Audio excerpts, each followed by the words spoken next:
সকাল সকালই মা চলে গিয়েছিল বাগানে, আর সেখান থেকে বেশ কিছু সবজিও আনা হয়েছে। দুটো ফুলকপি, পালং শাক, কয়েকটা বেগুন আর ধনেপাতা।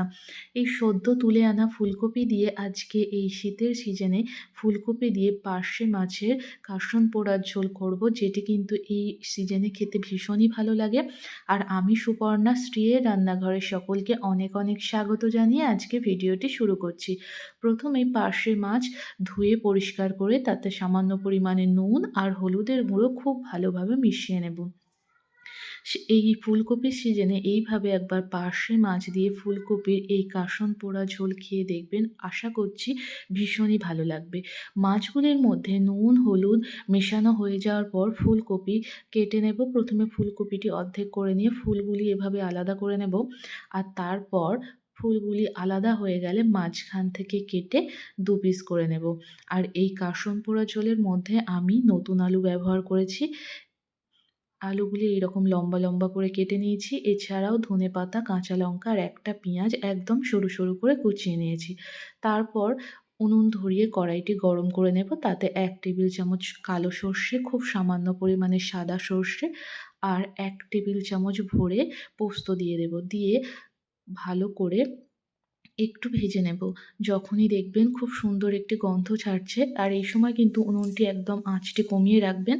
তারপর মশলাটি তুলে নেব। তারপর ওই কড়াইতে বেশ কিছুটা সর্ষের তেল দিয়ে দেব, আর তেলটি খুব ভালো করে গরম করে নেব। তেল গরম হয়ে গেলে নুন হলুদ মিশিয়ে রাখা পার্শে মাছগুলি তেলের মধ্যে দিয়ে দেব। এই ফুলকপি দিয়ে কাসুন পোড়া ঝোলের মধ্যে আমি এখানে পেঁয়াজ ব্যবহার করছি, কারণ ফুলকপির এই ঝোলটিতে রসুন দিলে খুব একটা ভালো লাগে না, তাই পেঁয়াজ দিয়েই এই রান্নাটি করছি। আর যে মশলাটি বানিয়েছিলাম সর্ষে পোস্তর, সেটি হালকা করে শিলের মধ্যে বেটে নিচ্ছি। তারপর মাছগুলির একটা পিঠ হয়ে গেলে অন্য পিঠটা উল্টে এইরকমভাবে ভেজে নেব, আর বাকি মাছগুলি একই রকমভাবে হালকা লাল করে ভেজে নেব।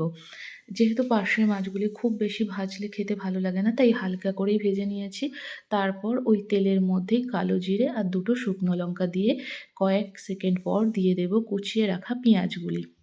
পেঁয়াজগুলি দিয়ে খুব বেশি ভাজবো না, হালকা একটু নাড়াচাড়া করে নিয়েই কেটে রাখা আলুগুলি এই পেঁয়াজের উপরে দিয়ে দেব।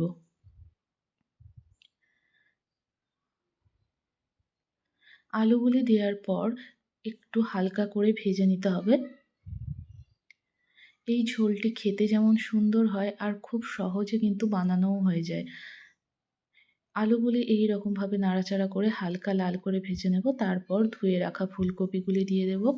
ফুলকপিগুলিও দিয়ে একটু সময় ধরে একটু হালকা ভাজা ভাজা করে নেব।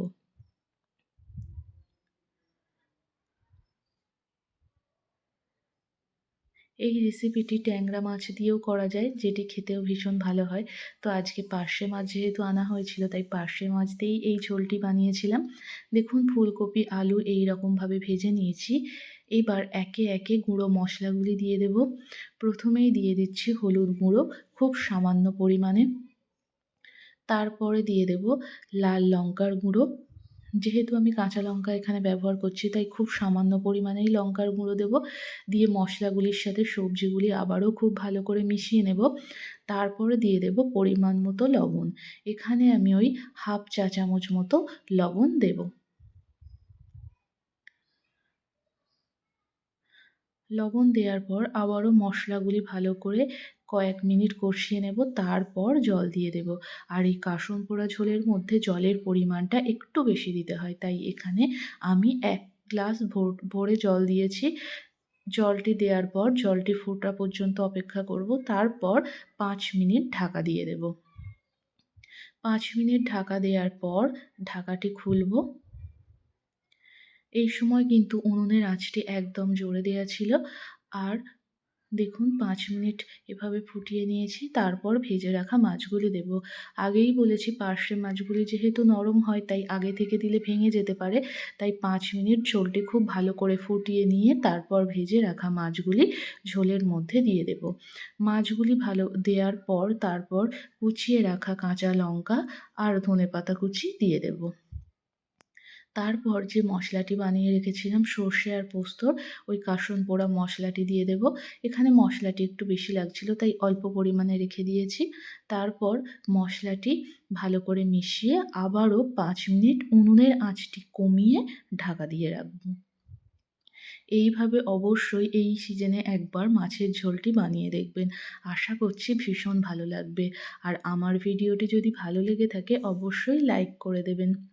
আর আমার চ্যানেলে নতুন বন্ধু হয়ে থাকলে চ্যানেলটিকে সাবস্ক্রাইব করে পাশে থাকবেন। ফেসবুক পেজ থেকে দেখলে পেজটিকে ফলো করে দেবেন। ৫ মিনিট পর ঢাকাটি খুলব। দেখুন ফুলকপি, আলু খুব ভালোভাবে সিদ্ধ হয়ে গেছে আর এই রকম ঝোল রেখে মাছের ঝোলটি নামিয়ে নেব। ভিডিওটি কেমন লাগলো অবশ্যই কমেন্ট করে জানাবেন। আর এরই সাথে কিন্তু আমি বানিয়েছিলাম পালং শাকের ভর্তা। যেহেতু পালং শাকটি সদ্য আনা হয়েছিল তাই ভাবলাম পালং শাকটি প্রথমে কেটে ধুয়ে সিদ্ধ বসিয়ে দিয়েছি।